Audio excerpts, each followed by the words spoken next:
I flew to Sydney and Melbourne to find out what Brazilian waxing secrets Aussie pros are hiding from the world. And it turns out it is not all sunshine and rainbows down under when it comes to this popular treatment. There is a lot of misinformation online and some old school habits that need to be changed. So if you have ever experienced pain, trauma, or bad hair growth after a Brazilian wax, stick around because today I am going to spill all the secrets. The first thing that really surprised me was the proper pre-wax cleansing ritual. You see, many places cut corners by simply wiping the area clean with a dry wipe, which can cause problems later on. So, according to the Australian waxing standards, cleansing the area properly means using warm water and a gentle soap specifically designed for intimate areas. Then, you want to rinse and pat dry. This practice ensures that no bacteria, dead skin cells or product residue remains on the skin before the wax application. Now the second secret I learned is about temperature. You see, the ideal temperature for hot wax lies somewhere in the mid-180 degrees Fahrenheit or about 82 degrees Celsius.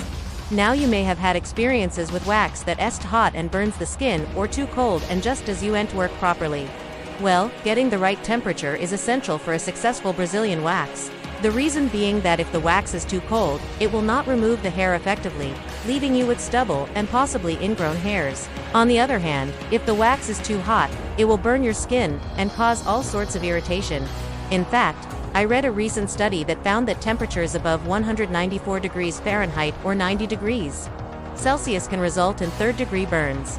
So how do you prevent this?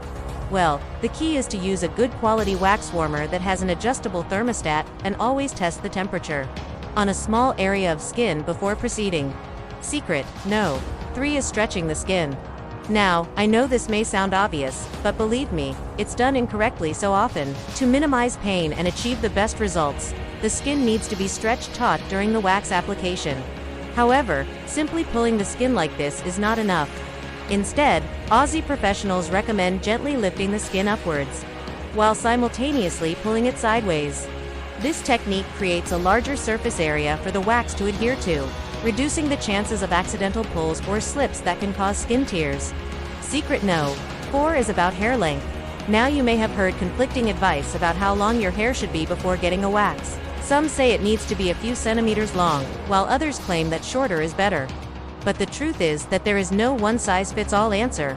However, after speaking to multiple experts down under, it seems that the ideal length is between 5 mm and 15 mm. Now this may seem arbitrary, but it turns out that hair that is too long is difficult for the wax to grip, leading to missed hairs and an uneven result. On the other hand, hair that is too short can also cause problems, as there isn't enough surface area for the wax to adhere to properly. So if your hair is longer than 15 mm, you can give it a trim before your appointment. Speaking of length, next up is secret no. 5, and it's about double dipping. You see, double dipping is a big no-no in the beauty industry, and for good reason. It increases the risk of spreading bacteria, fungi, and other contaminants from one person to another. Not only is it unhygienic, but it is also a major cause of skin infections. In fact, studies have shown that up to 70% of communal wax pots test positive for the presence of microbes. So to avoid this, insist on single-use pre-filled applicator pots, or make sure the spa you visit autoclaves their wax pots. Secret number 6 is something that shocked me. Apparently Aussie salons have a trick to reduce pain instantly, and that is to apply a numbing cream or gel before the wax.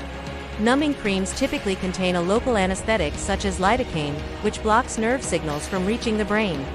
This reduces or eliminates pain and discomfort during the waxing process.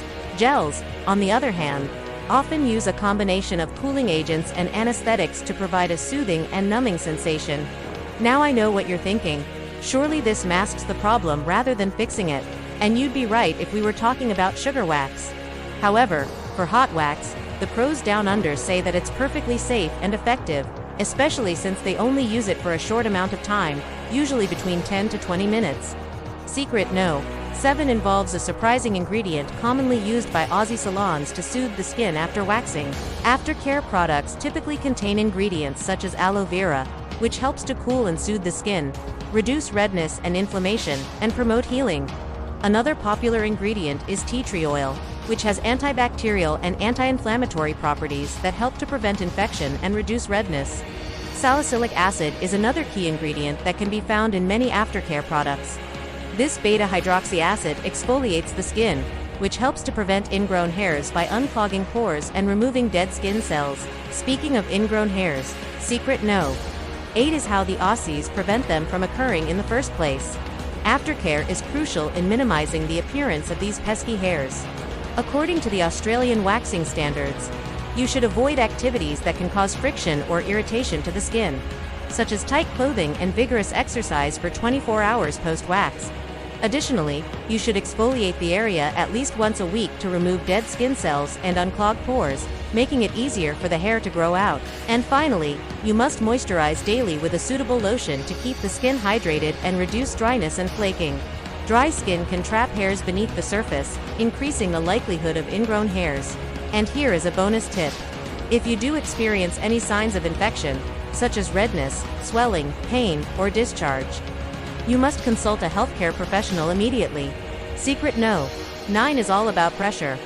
After the wax has been removed, the pros in Australia recommend applying firm pressure to the skin for about 5 to 10 seconds. This helps to minimize the appearance of red spots and reduce inflammation. They also advise using a clean cotton pad or gauze rather than tissue paper, which can leave behind fibers that can irritate the skin. And speaking of timing, secret number 10 is about waxing in relation to your skin cycle. Did you know that your skin goes through different cycles as it renews itself? And these cycles can affect how easily hair is removed during waxing. For instance, the best time to wax is typically when the skin is fully developed and the hair is actively growing. This is usually between day 28 and 35 of your menstrual cycle. On the other hand, waxing during the menstrual cycle can be more painful due to hormonal changes. But don't worry, it is still safe.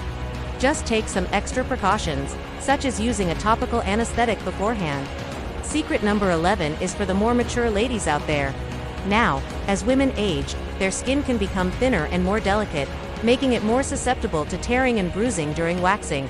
Therefore, it is important to choose a low-impact waxing method like hard wax over traditional soft wax. Hard wax adheres only to the hair, not the skin, making it easier to remove without causing skin tears. It is also important for mature ladies to avoid over-exfoliating the area before waxing, as this can further weaken the skin. Instead, gentle cleansing with a mild soap is recommended. Finally, secret number 12 is about the products Aussie professionals always recommend using at home. Now there are many products available for hair removal and skincare, but the experts agree on a few key items that should be staples in your routine. First, you should always use a high-quality wax at home. This can be a hard wax or a soft wax, depending on your preference and skill level. However, it is important to choose a wax that is specifically designed for sensitive areas. A good option is a natural or organic wax made from ingredients like beeswax or soy wax, which are less likely to cause allergic reactions or irritation. The next item you should have on hand is a good pair of tweezers. Now, even if you wax regularly, you may still have some stray hairs that require attention. Choose a pair of high-quality sharp tweezers that will extract the hair quickly and efficiently. And finally, you should always have a soothing aloe vera gel or a cooling spray in your stash. This can be especially helpful if you are prone to redness or irritation after waxing. Look for a product that contains other ingredients like tea tree oil or witch hazel, which can help to soothe and calm the skin. And that's a wrap on my Brazilian wax secrets from Aussie Pros. If you enjoyed this video, please give it a thumbs up and subscribe for more. And if you're still curious about other hair removal methods, I have a video comparing sugaring versus waxing.